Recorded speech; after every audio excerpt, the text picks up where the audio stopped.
Hi, Dan the Mixing Guru here. Today I'd like to do a short video to address a question I get frequently. This question was actually the main motivating factor for me to seek higher education in audio. And that was, when I'm recording and I'm making demos and doing my own thing, why is it so dang quiet? My finished products, my bounces were always very quiet, and I have a lot of people that I know that are doing that as well. They're, my demos are so quiet, I have to turn them up so loud in my stereo compared to everything else and get a bunch of hiss and everything. And I'd like to answer that question today and show you some examples. So the answer to that question, why that is because your mixes aren't mastered. They are designed with the proper dynamic range in them. When you're mixing, you have a good level. If you're setting all your levels and your gain staging correctly and you export it, yes, absolutely, you will have a quiet mix. And that's what you want. That's on purpose. Because you want that mix to be something you send your mastering engineer where he has some level to do something. He has some headroom to actually do his mastering work. Now, what we're going to be talking about today is just for reference and demo purposes and everything. If you want your mix really mastered and up to professional level, radio ready levels, and you're going to want to go to a mastering engineer or do something more in the vein of the mastering techniques. What I'm going to show you today is just a simple, quick, and dirty way to get your mixes to the level of where you can put them in your car stereo and listen to them as a reference or hand them out to people and not have to crank the volume up to crazy. So the big reason why this has a difference is when you're in here and if you're setting your levels correctly, you might have peaks. The peak levels of your mix somewhere in between -6 and -10, being 0 being your top of scale in digital. 0 is where you have clipping come in, was where the digital converters have nothing else to do, nowhere else to go. That's the top of the scale. So you generally have -6 to -10 somewhere in there as your peaks in a good mix, so that you have a lot of headroom to continue to work with. And that means your average level, this is where you don't understand, where most people get tripped up, is that the peak level is where a snare and a vocal swell, everything hit all at the same time. That's a big peak. But the average level, where there's the guitars and everything else, the basses and regular vocal passages that are all just kind of riding along, is actually much lower than that. Maybe your average level might be -15, -18, which is very, very quiet comparatively. So there's a big dynamic range between the very loudest peak sound and your lower level average sounds.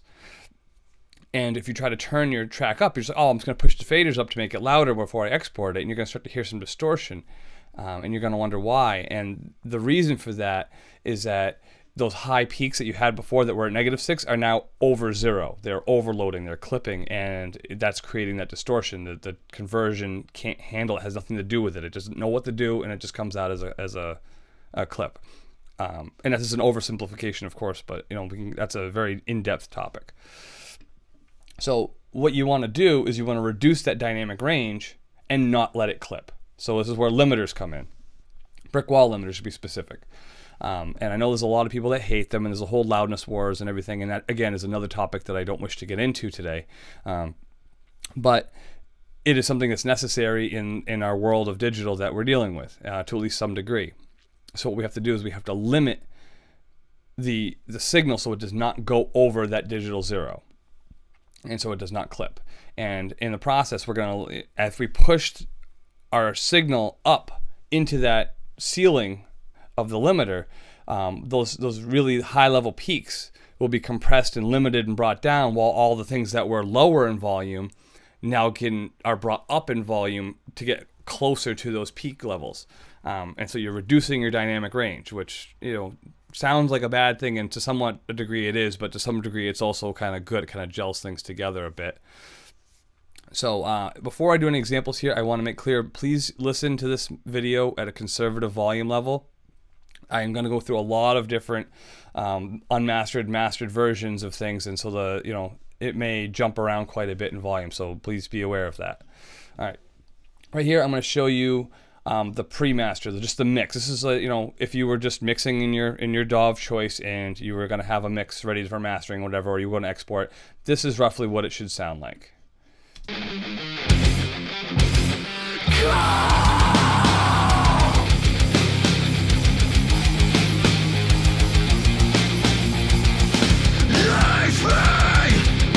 Now notice in there, if you're looking at my meter over here, we were getting peaks between, maybe -4, -5, somewhere in there, some of the high peaks.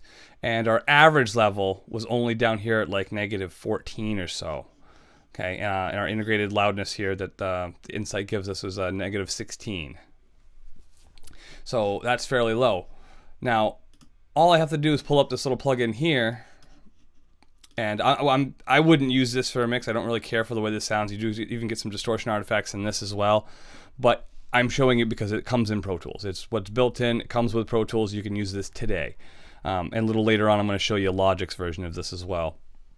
But you turn this on and you crank down the threshold so that the ceiling becomes lower into your music, where it's going to start, limiting those peaks and pushing it into the ceiling. The ceiling is where you absolutely do not want it to go over, and you want negative, 0.2, 0.3 somewhere in there. You got to leave a couple of little bits for the digital for cheaper.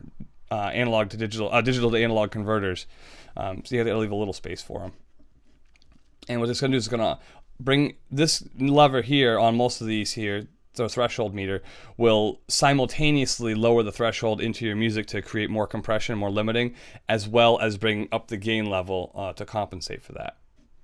So let's hear what it sounds like with and without it. Actually, I'm going to turn the meter back on too here so we can see. Okay, so off.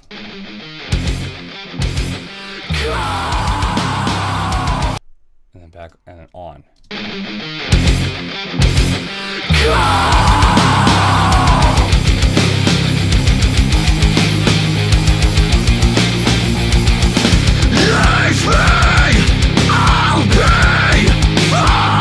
Now notice in here, I was only getting a dB and a half of attenuation actually, so it wasn't really even pushing it all that hard.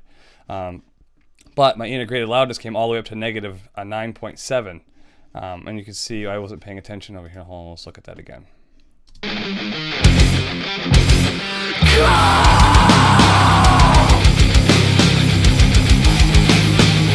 So our peaks obviously are going right up to 0. I mean, it's very sensitive here on the clipping. We weren't actually clipping, as you can see in Pro Tools here. But so our peaks were right to 0, and now our average level was like, I don't know, -8, -10, which compared to -14, 15 is nearly double in volume as an average, because every 6 dB would be doubling. So you're talking 4, 5 to 6 dB just by not even pushing it all that hard.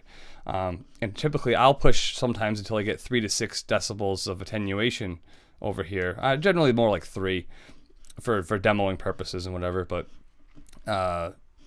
it's not all that much, but it makes a huge difference, because all those peaks that are those 2 dB worth of peaks that are happening all throughout there would be nasty clipping and distortion that you would hear.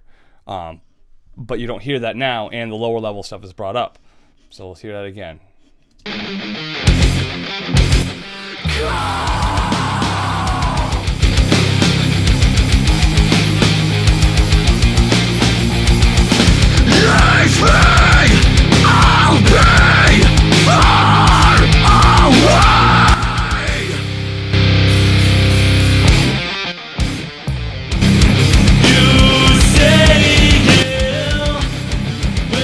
Now, you can hear some low frequency distortion with this on now. I'm pushing it fairly hard now. I'm getting 6 dB of attenuation, so this is more than I would normally go.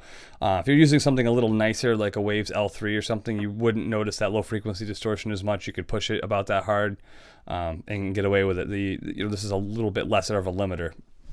It doesn't have a multi-band setting inside it. So anyways, I wanted to, and you can even see, I wanted you to see the actual track itself, how much dynamic range is in there. And I actually pulled up the track that had been mastered for this song, and you can see under here the dynamic range of that is much more compressed. A lot less difference in dynamic range and peaks and all that. So let's hear that, give that a listen.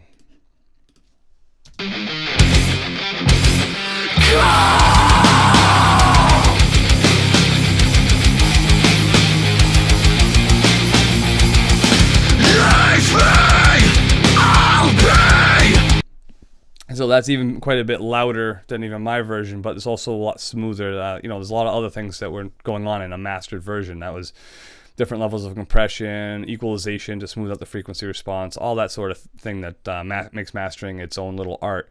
But that shows you the difference between the mixed version and the mastered version, and the reason that you have a hard time getting your demos and things to be loud. All you need to do to make things louder is to get a Brickwall limiter on here. And usually, I wouldn't normally put it on the track. I'm going to show you for reference and keep the insight here. I would normally put it on the master fader in your mix.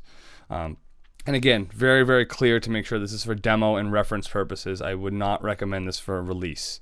This is just to get things loud enough so you can hear them without cranking all your volume and all your devices up to all crazy. Especially something in things that don't have limited headphone outputs like iPhones, cell phones, things like that as well. We're gonna take a quick look over here to Logic, and I'm gonna show you the same thing in Logic. So what I'm gonna do is gonna go into here. I went on the output in Logic here, and I put on their adaptive limiter. It's found in the dynamics section, and simply here is without.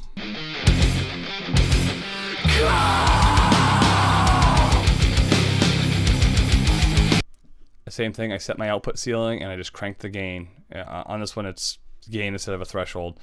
Input scale just helps you if you're really, really low on your mix. You can scale up the input a little bit first before you start adding the gain to it, just to get a little closer.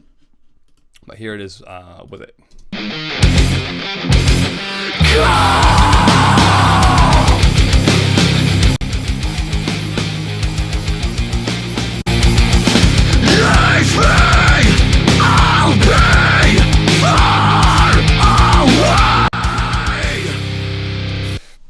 Now, another kind of cool thing about doing this to your demos and things to a degree can be you get the sense of a little bit of a sense of what things are gonna sound like when they're mastered. Like I said before, it's its own art and it's gonna do a lot more than just this.